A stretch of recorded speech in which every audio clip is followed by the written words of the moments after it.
साथ जो व्यक्ति बैठे हैं वो पूरी दुनिया में किसी परिचय के मोहताज नहीं है, क्योंकि YouTube पे सिर्फ और सिर्फ इनका नाम ही काफ़ी है। कहा जाता है कि ये हिट मशीन है। बदलता हुआ बिहार, बदलता हुआ भोजपुरी समाज और भोजपुरी फिल्म के ऊपर आज हम इनसे सवाल करेंगे, और सिर्फ पॉजिटिव सवाल करेंगे, नो निगेटिव।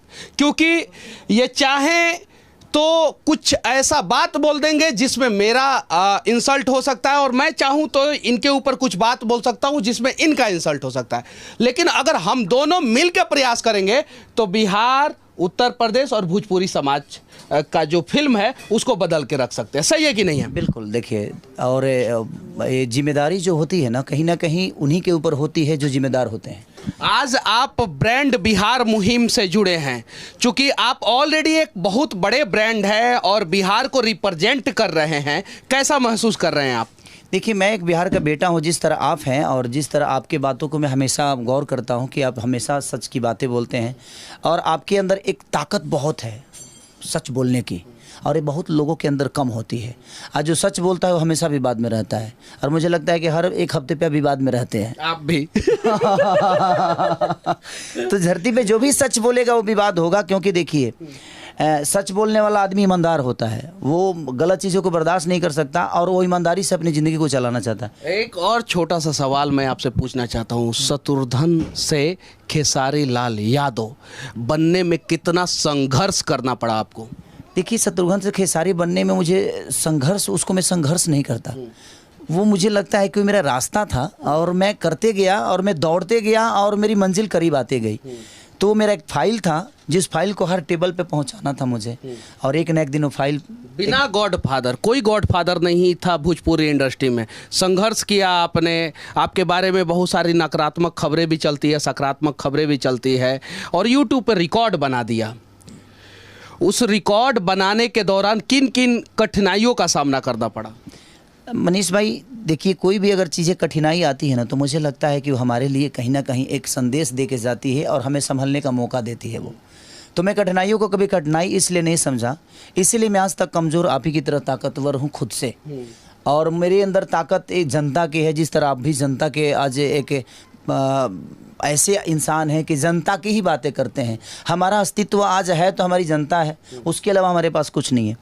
और कठिनाइयाँ जो भी हुई, मैं तो कई लोगों के घर पे नौकर भी रहा हूँ। हमारे गुड्डू रंगीला का आप नाम सुने ही होंगे, उनके घर पे मैं 3-4 महीना तो खाना भी बनाया हूँ, झाड़ू पोछा भी लगाया हूँ। लाज नहीं लागत ये बात कहे में? शर्म मैंने ये तो मैं किया हूँ मैं। और ये होता है महानता एक्चुअल में। सही बात है, हमने जो किया है उसे हमें एक्सेप्ट करने में क्या दिक्कत है? और ज़रा सोचिए, जो व्यक्ति गुड्डू रंगीला के घर पे 3 महीना काम किए हैं और उसके बाद आज भोजपुरी इंडस्ट्री के मतलब कि सुपरस्टार बन गए, इस बात पे भी कुछ लोग विवाद कर सकते हैं। इसके लिए तैयार हैं क्या आप, सुपरस्टार खेसारी लाल यादव? मनीष भैया, मेहनत किया हो ना। मैं इतना रिस्पेक्ट कैसे देते हैं लोगों को? मनीष भैया, छोटा हूँ मैं आपसे। नहीं, फिर छोटे तो नहीं है, देखिए छोटे नहीं है, आप बड़े हैं। आज आपका औहदा भी बड़ा हो, समाज के एक आप ऐसे आईना हैं, जिस आईना को फिट करने के लिए आज आप अगर आईना बने हैं तो पूरी दुनिया को भी दिखा दें और आप खुद को भी देखते हैं। तो ऐसी आईना है आप एक समाज के। हम भी एक आईना की तरह ही हैं कि हम समाज को अलग विचारधारा में लेके जा सकते हैं, अपने भाषा को लेके जा सकते हैं। तो मुझे शर्म किसी बात की नहीं आती। मैं दूध बेचा हूँ, पानी भी मिलाया हूँ, वो भी मुझे पता है। मैं लिट्टी बेचता, पानी भी मिलाया हूँ। हाँ। कितना पानी मिलाए थे? अब 1 किलो में 1 पौवा पानी मिलावत दूसरा 1 किलो में 1 पौवा पानी मिलावत रहनी। अच्छा, बच जब हमारे 2.5 रुपया में हमारे पार्ले जी बिस्कुट मिल जाओ, तो ओकरा के आदमी खा के अपन जीवन चलावत रहे। ऐसे जब बड़ा गरीबी बहुत ज़्यादा रहे। और हम लिट्टी चोखा भी बेचे हैं, तो जो पलदार हमनी के यहाँ ओखला में एगो संजय कॉलोनी बताओ जी, पलदार लो रहा है जो जे बुरा ढोवे वाला लोग, तो वो लोग खाओ तो प्लेट में खाओ तो प्लेटो धो के हम लोग को खियोले बने। ऐसा नहीं कि हमारा शर्म बा कोनो बात के, लेकिन आज हम कुछ भी बानी तो कहीं ना कहीं लोगन के प्यार बा, ना तो मेहनत करे खातिर तो मुझे हमारा लगा। अच्छा, इतना गाना रहुआ 1 महीना में काहे रिलीज कर देवे नहीं, और सारा गाना आपका लगभग हिट होता है, इसका राज क्या है? कुछ बताइए ताकि दूसरे कलाकार भी इसके बारे में जाने। नहीं, राज ये है भैया कि छोट कंपनी के हम बहुत लेके चली ले। एगो गाना रिलीज होला तो कहीं ना कहीं ओकर औकात बहुत बड़ा टी सीरीज तो है ना, वो तो 5-10 लाख में खेले वाला आदमी बा, तो कम से कम ओकर एगो रोजगार हो जाला, आ ओकर एगो गाना हिट हो जाला तो कम से कम वो 1 से 1.5 करोड़ रुपये 2 करोड़ रुपया कमा लेला, और रातों रात वो चीज़ ओकर जिंदगी बदल जाला, आ ओकरा से कई लोग जुड़ जाला तो कई लोग के घर चले लगेला। और जितना गाना रिलीज करे के कारण हम छोट छोट कंपनी बा कि छोट छोट कंपनी के हम हमेशा गाना देहल चाहिए, ऐसे जो छोट छोट कंपनी जब आगे आई तो हर आदमी के पास रोजगार रही। अगर हम 1 महीना में 20 गो गाना रिलीज करी ले तो हम 20 गो कंपनी के दिले, तब 20 आदमी के हम रोजगार दे देहनी, तो कम से कम वो 20 आदमी के तो रोजगार दिए दी, कंप्यूटर लगाई, स्टूडियो में जाई, तो कोशिश रहेला कि ज़्यादा से ज़्यादा आदमी काम करी तो ज़्यादा से ज़्यादा लोग उससे जुड़ी और ज़्यादा से ज़्यादा लोग को रोजगार प्राप्त हुई। कहल जाता कि भोजपुरी में बहुत सारा लोग खेसारी बने के प्रयास करेला और खेसारी ना बन पावेला, एक एमे कितना सच्चाई बा? एक्चुअली मनीष भैया, जिस तरह आज आपको पूरी दुनिया जान रही है, जहाँ भी आपको लोग प्यार करते हैं, तो आपने अपने आप को साबित किया है ना। अब मुँह से देखिए, केहू के मुँह से बोल दे होला काम के लिए बहुत फर्क होला। हम केहू के गरियावे में हमरा कितना टाइम लगी, लेकिन हमारा सम्मान पावे के होई तो ओकरा लगे जाए के पड़ी हमके। तो सम्मान और सम्मान में दोनों में बहुत अंतर होला। तो पैसा से सम्मान खरीदा सकला, सम्मान तो ना खरीदाई, सम्मान तो कमाई के पड़ेला। और हम जीवन में सम्मान यही से करी ले कि शायद हम जब स्ट्रगल पीरियड में रहनी तो हमारे केहू सम्मान ना करी। हम जौना कैसेट विक्रेता के लगे जाई अपन कैसेट लेके, पैदल ओबरा पैसों ना रहे तो 4 किलोमीटर 7-7 किलोमीटर हम 50-50 किलोमीटर साइकिल चला के गई बनी। अपन पोस्टर खुदे पान के दुकान पर कितना लोग फाड़ दे हमारे समनवे, कितना दुकानदार माँ के गाड़ी हमरा दे दे लोग की हट गावे। और सच में हमारा गावे लूर ना आवता है, अभियो ना आवेला, अभियो तो सीखते बा आदमी। हम दूसरा विधा के गा रहे हैं, रामायण महाभारत के गावे वाला आदमी, और अचानक से लोग गीत गावे लगनी गाते गाते।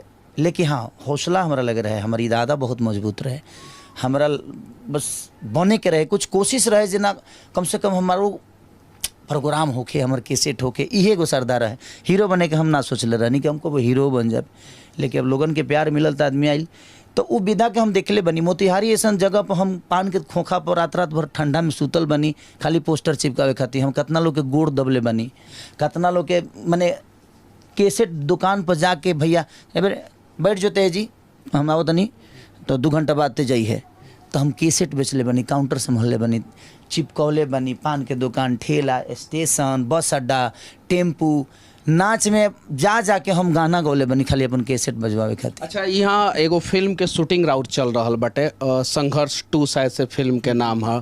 वो फिल्म के का पूरा बिहार के लोग अपना परिवार के साथ, यूपी के लोग परिवार के साथ बैठ के देख सकता? बिल्कुल। ऐसे जो हमार बेटी खुदे में काम के लिए भी है, हमार खुद के बेटी जौन कृति भी है, दूसरा सिनेमा हो ओकर, वो क्लाइमेक्स में हम बतौले बने कि दुनिया खाती हर बाप हीरो होला, लेकिन जे देश खाती हीरो होला वो हर आदमी के बाप हो जाला। और वह कोशिश कैले बा आदमी एगो देश के बचावे के, एगो समाज के बचावे के। अगर एगो बेटा भी सिनेमा देखी तो शायद अपना पिता के कबो भूल ना पाई, एगो पिता भी देखी तो ओकर बेटा कहियो बिगड़ ना पाई। तो हमने कि आज अपना बच्चन के बिगाड़े के भी कहीं ना कहीं उद्देश्य हमने के खुदे बवे। इतना ज़्यादा मोबाइल से करीब ओकनी के कदल में जो अब गूगल में ओकरा कुछ चाहिए तो जरूर 1 मिनट के अंदर मिलता ना, गूगल है हमारे चाहिए तो 1 मिनट में दे देता। और ओकनी के हमनी के जजमेंट करे लगतन जा, तो बच्चन के प्यार देहल जरूरी बा, बच्चन से क्लोज रहल बहुत ज़रूरी बा, ताकि बच्चा मोबाइल के नज़दीक ना जाए। अच्छा, फिल्म फेयर अवार्ड होला, आईफा होला, नेशनल फिल्म अवार्ड होला, जो सबसे बड़का अवार्ड होला भारत में, उसको ग्रैमी, ऑस्कर तो वो तो अलग बात बाटे। तो नेशनल फिल्म अवार्ड के लिए कोनो भोजपुरी फिल्म बनता कि ना जो नॉमिनेट होखो? एगो लाख रउआ का करतानी? एगो बनल बा सिनेमा हमार, ओकरे खातिर ओकरे काल से शूटिंगो बा हमार। तो काल हम मुंबई जाएब और काल ओकर शूटिंग बावे, काल परसों तरसों 3 दिन गाना और कुछ काम बाकी बा, वही खातिर बनल बावे। अच्छा, एगो सवाल हम पूछतानी रउआ से। लोग अक्सर आरोप लगावेला अश्लील और सभ्य गाना, तो ई रउआ ऊपर ना बहुत सारे लोग के ऊपर लागेला, रउआ ऊपर लागेला, बहुत सारे कलाकारों के भी ऊपर लागेला कि ई गाना अश्लील बाटे, हई लोग अश्लील गावता, हई लोग अच्छा गावता।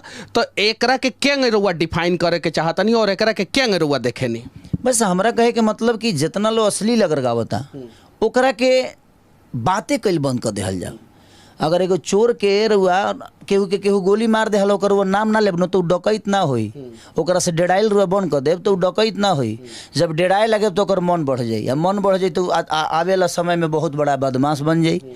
और वही चीज़ होता, हमनी के बुराई के इतना ज़्यादा यूट्यूब पर चर्चा कर देता नहीं जा, अपनी ही भाषा के इतना हमनी के गंदा बना दिले बन जा कि अदर लैंग्वेज के लोग के दिमाग में बैठा दिले बनी जा हमनी के कि ना हमनी ऐसा गंदा ये धरती पर केहू है नहीं खे। तो सबसे बड़ा चीज़ बा कि जो भी गंदा गाना है उसका चर्चा बंद कर दीजिए, लोग सर्च कल बंद कर दी। अब गड़ल मुद्दा, अब खेसारी लाला से 20 साल पहले का गौले रहले, 15 साल पहले का गौले रहले, ओकरे को उठा के लोग 10-10 मिलियन करा देता। अब तू कहा बता लोग ओकरा के खोजी नू, आ खोजी तो सर्च करी तो व्यू बढ़ी, आ व्यू बढ़ी तो भाई कंपनी अपन कमाता। तो आप गलत चीज़ को प्रमोट करना बंद करिए, गलत को गलत साबित करने के लिए आप उसको चर्चा में ला देते हैं। तो सही को सही बनाने के लिए सही के तरफ भागिए और सही का चर्चा करिएगा तो सही भी देखना दुनिया कल से शुरू कर देगी और लोगों की मजबूरी हो जाएगी। अच्छा, अगर बिहार के बदले के मौका मिली खेसारी लाल यादव के रियल लाइफ में ना, फिल्म रौनी के बहुत बनौले बन लगे जैमें बड़का अधिकारी बन के बिहार के बदलने बन लगे, रियल लाइफ में कब मौका मिली तो कारुआ तैयार बनी? अगर आप जैसा भाई साथ में होगा तो हम दुनिया के किसी कोने में तैयार हो जाएंगे। रीज़न सच्चे लोग मिलना चाहिए भैया जीवन में। हम राजनेता हैं ना, आ केहू नेता पर हम टिप्पणी करब ना। हम एक ही वो शब्द जानता नहीं कि जब हमारा बिहार के जितने भी नेता हैं, जब उनके बच्चे बिहार में नहीं पढ़ पा रहे हैं तो हमारे बच्चों का भविष्य वो तय नहीं कर पाएंगे। दूसरी चीज़ कि जब उनका इलाज हमारे पटना शहर में नहीं हो पा रहा है तो हमारे बच्चों का इलाज और हमारे माँ बाप का इलाज पटना शहर में कहाँ संभव है। तो जब वो अपने लिए अच्छे अस्पताल नहीं बना पाए तो हम उनसे आशा कहाँ से कर पाएंगे। जब वो अपने बच्चों को पढ़ने के लिए अच्छी स्कूल की व्यवस्था नहीं दिए तो शायद हम अपने बच्चों का भविष्य उनसे कैसे मांग सकते हैं। तो हमें बदलने की ज़रूरत है और बदलने की कोई ज़रूरी नहीं है। पढ़े लिखे लोग आएंगे जो अपने घर को बेहतर चला सकते हैं, वो आज नहीं तो कल अपने राज्य को भी चला लेंगे। लेकिन हाँ, वो गरीब का ही कोई बेटा होगा जो चलाएगा।